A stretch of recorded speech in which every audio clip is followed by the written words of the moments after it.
Well, there's a guy we have on coming up in just a minute, Simon Sinek. He is the guy who did the TED Talks with the why, where he said, find your why.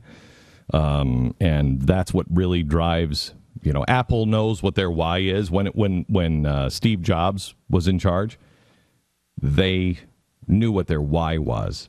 Why did they do the things that they did? And that produced a how and what they did. And he's got a new book out called Leaders Eat Last, Why Some Teams Pull Together and Others Don't. He says that the next 5 years, business in America and your job in America is going to radically change. So how do you prepare for it? And if you're a leader, if you run a business, what is it that you should know? We'll talk to him coming up in just a second.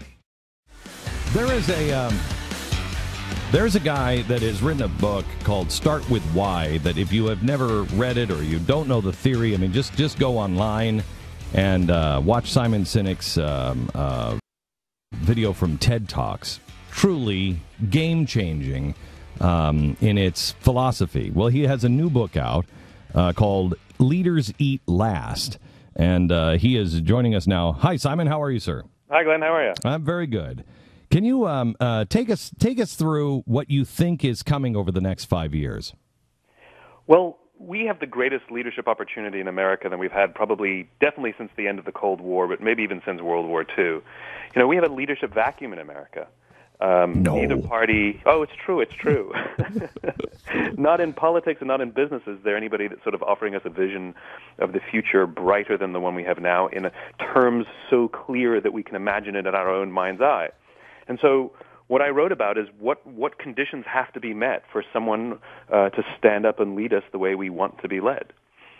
So I hope that will happen in the next 5 years. I remain optimistic that someone will emerge and actually restore sort of faith in this country in a clear direction. I think so too. So how do you what conditions have to be met?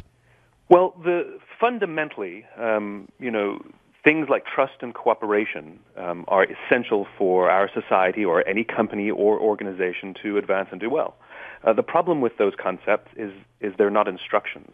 We can't simply say to somebody, trust me. We can't simply point to a record and say, see, trust me. We can't simply instruct two people to cooperate and they will. That's not how innovation or progress happens. Trust and cooperation are both feelings. And so the question I ask is, where do those feelings come from? I had the great honor of spending time with the men and women in uniform who volunteer to serve our country, and I kept meeting people who would be willing to sacrifice themselves to save the lives of people sometimes they don't even like. We don't like to give up credit for things. And so my question was, how can they trust each other so deeply? And what I started to learn was it's the environment. It's not that they're necessarily better people, it's that all of us can have that if we work in the right environment. We're social animals. Set the environment right, and bad people are capable of good things, and set the environment wrong, and good people are capable of bad things. But it seems like everything in society is setting the environment towards the bad things. You nailed it. That's the problem. The environment, the right environment, is what I like to call a circle of safety. And basically what it means is we have to feel that the people with whom we live or the people with whom we work won't stab us in the back when we turn around. There's values in group living and group working. It means I can fall asleep at night and trust that someone else will watch for danger. If I don't trust you, it means I can't fall asleep at night. And so this is really the purpose of leadership. Leadership sets the tone. And the great leaders, the ones who are able to build a circle of safety, an environment in which we naturally thrive, are the ones who would be willing to sacrifice themselves for us. The ones who would be willing to give up their perks or their bonuses or whatever advantages they have when danger threatens the tribe to protect the tribe. And when we feel that our leaders will put us first, then we will sacrifice for them. Now, we live in a world right now where that is the complete opposite.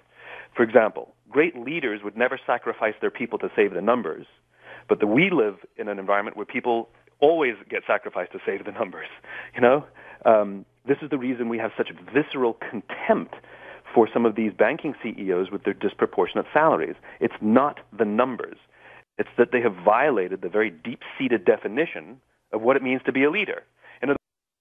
In other words, we know that they allowed their people to be sacrificed for them to get their big bonuses or their salaries. In fact, sometimes they sacrifice their people to keep those numbers high. But but that's what offends us. I mean, would you be offended if we gave $150 million bonus to Nelson Mandela? No. How about a $250 million bonus to Mother Teresa? Got an issue with that? No. It's because we know that they would be willing to sacrifice themselves for their people. And so as human beings, we react. We react to the environment we're in. We react to the tone the leaders set. And if that tone is about putting themselves before us, then that creates an environment where everybody puts themselves before each other, and we get what we have right now. Well, I mean, I'm having a hard time in some regard to this, because we are, politically speaking, we are headed towards a world where we have been before, where the progressive idea of the ends justify the means. And if it's good for society on the whole, then we have to do it. You know, as Stalin said, you've got to break a few eggs to make an omelet. I think he was the one who said that. So, that goes against what you're saying, goes against all of that. But society is right now teaching us that, well, yes, we need a safety net for everybody, and it doesn't. I mean, the two things don't work together. Safety nets and feeling safe amongst the people with whom we work are not the same thing. This is not necessarily about charity. This is about trust. And this is about trusting that when I turn my back, that someone will watch my back. If we work in an organization where we have to send a CYA email, that's proof that we don't trust the people with whom we work. Right? That right there is a violation. So how do you foster this without? Because I know you believe that employers should look at their employees kind of like a parent looks at their child, Correct. Which Correct. I agree with as far as the trust, but I don't want to work with a bunch of children. I want to work with a bunch of people who can, do it for themselves and grow. And if they move on, that's great. It's kind of like graduation, so I'm kind of there. But I want to make sure that everybody is kind of watching each other's back, and yes. Mom and dad don't have to be the ones that say, hey, kids, knock it off. Your definition is the correct definition, which is it's a parent's goal to raise their child, open up opportunities, provide education, and discipline them when necessary, also that they may build the confidence to make something of themselves and maybe even be more successful than the parent was. Right. Well, that's what a great leader wants as well. And at the end of the day, what people want more than anything else is control of our own lives, control over our own decisions. And just like a micromanaging parent does not produce the most highly functioning children, a micromanaging boss doesn't either. So your definition is the right definition, which is we want them to grow up and make something of themselves. So, Simon, how does a leader get because honestly, I mean, there's so much even outside influence. We see it in our business. Mm-hmm. We have 300 employees, and especially those who come in from the most abused industries, for instance, radio and television. Boy, people are just screwed with all the time, and they almost. They almost start twitching at times. And being a radio broadcaster, I know what I hated in companies. They always played you against each other. They always tried to make you paranoid because they wanted to control you. And so I can see these guys come in, and it's like detox. Mm-hmm. How do you what can the leader do to encourage people to know that this is a different place and to guard it and to watch over it? So, first of all, leadership requires courage. More than anything else, there's the risk of trust. The leader will choose to trust first. That's number one. That takes tremendous, tremendous courage. What's more is it's not an overnight thing. It's like any relationship. You can't go on one date and get married. It takes a little time to learn to trust someone. And it's the same thing, which is there's a time frame. But fundamentally, it's the leader to act in a way in which they put the people and their interests first. I'll give you one example. There's a company in St. Louis called Barry Waymiller, and it's run by a remarkable leader named Bob Chapman. Bob Chapman bought a new company in sort of good old-fashioned American blue-collar manufacturing, and it was the same kind of thing that you're talking about. The company had a history of the employees being abused, pitted against each other, paranoia ran high, no one felt safe from leadership or from each other. Same conditions you're talking about. And so Bob needed to change things. So one of the things he realized is that the way they treat management and the way they treat people on the shop floor are completely different. So if you're going to be late from work, picking up your kids, and you work in management, you pick up the phone, you call your kids, you say you're going to be late. On the shop floor, you have to ask permission to go use the payphone to tell your kids you're going to be home late. If you need supplies in management, you just get up from your desk, you walk to the supply closet, you open it up, you take out some pens and some paper, and you go back to your desk. If you worked on the shop floor, you had to go to the supply cage where somebody behind lock and key kept track of things, and they would have to sign things out and give them to you. So what Bob did was he just took the risk of trust. He didn't make any grand pronouncements. He didn't ask for anything in return. He simply got rid of all the payphones and just put regular company phones in. He got rid of all of the padlocks and all of the cages, and now employees on the floor could go sign out whatever tools they needed whenever they wanted them. He got rid of all of the whistles and clocks and checking in. If people in management know when to come in and leave and get their work done, then why do we need whistles to tell people when they should take a break, when they should eat lunch? He just got rid of all of it. And basically what he was saying to his people is, I trust you. You're a human being. Just because you don't have a college education doesn't make you less trustworthy. And so in time, people started to see that he wanted nothing in return. He just treated them like human beings, and the quality of work started to rise. And people started to return the favor by looking after each other and actually caring about the company. And so it's little things like that. It's little things like that that really start to restore faith in an environment. How do you run a company? We have had in the past, we have had people that have abused the trust and horribly so. Yes. How do you maintain some safeguards while trusting everyone? And how, more importantly, how does a leader who is trying to do the right thing not get burned a few times and then say, I just can't do it anymore? Well, there's two parts that I would say. One is the hiring process, which is, are you hiring the right people? Do we hire people because they're a good cultural fit? Or are we hiring them because of their resume and their previous job experience? If it's the latter, then we're making mistakes. We're not looking at the complete person. Just as you wouldn't want to marry somebody who looks good on paper, oh, they've got a good income and they're good looking and that's all I really need. Mm-hmm. Same here, which is we have to get to know the person. I think we hire too quickly. You have a couple of interviews, we think you look good, we look down the resume, we're looking for that job, you're hired. We don't actually get to know the human being. So that's number one. The employer bears some responsibility because we may have hired the wrong person. That's number one.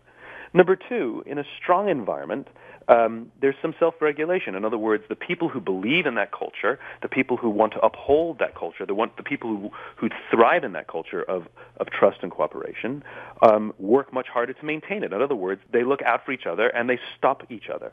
Now, of course, there's mistakes, and of course there's always bad eggs. I would argue that if there's one or two, that's, I think, normal and sort of, that we allow those mistakes to happen. If there's a consistent pattern of them, then there's either a break in the culture or a break in the leadership. It should be a red flag. Tell me how because I think I'm a firm believer in capitalism, but capitalism connected to Adam Smith's moral sentiments. I mean, if you read moral sentiments, and not just Wealth of Nations, you understand the invisible hand can be used for good or evil. It depends on what are the morals of the people that are putting their hand in that, that invisible glove. And I really believe that companies have missed the point, and it's really Wall Street that has done it. They are so slave to those quarterly earnings and those projections that they don't understand that doing the right thing, really, capitalism, the way to really make it big is figure out how to help people. If you can figure out how to help people, make their lives better in some way or another, make it easier for people, you're going to make a fortune. And so it's all really about service, but we have taken that completely out of capitalism and it's let it just to rot. You hit the nail on the head. The great irony of the stuff that I talk about, people give me funny looks sometimes because I talk about putting a human being first. I talk about service, and they see that as counter to capitalism. The irony is it is the single greatest thing capitalism has. In other words, it makes capitalism run better. We have a decline of innovation in the world right now. And The Economist a few months ago ran one of their special sections to try to understand this global decline of innovation, especially in the United States. And they went through any number of theories, economic and globalism and the internet and things like that, and not a single word was dedicated to human beings. Well, who comes up with ideas? Mm-hmm. It's people. It's people. And to your point, the joke is that in our drive to increase short-term gain, we actually destroy the long-term value and the long-term gains that we can get. Perfect example. After the Great Depression, our sage government put into place the Glass-Steagall Act to prevent any stock market crash of that magnitude from ever happening again. And we had zero stock market crashes until the 1980s, where some very short-term focused guys started dismantling Glass-Steagall so they could start driving up short-term gains. We've had three major stock market crashes since the 80s. We had the 1987, we had the dot-com boom, and now we had 2008. Three. We had zero for the 50 years prior.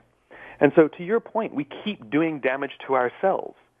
And if you look at the companies that invest in human beings first, what you find is that they are the most innovative and they are the most productive. Compare General Electric to a company like Costco.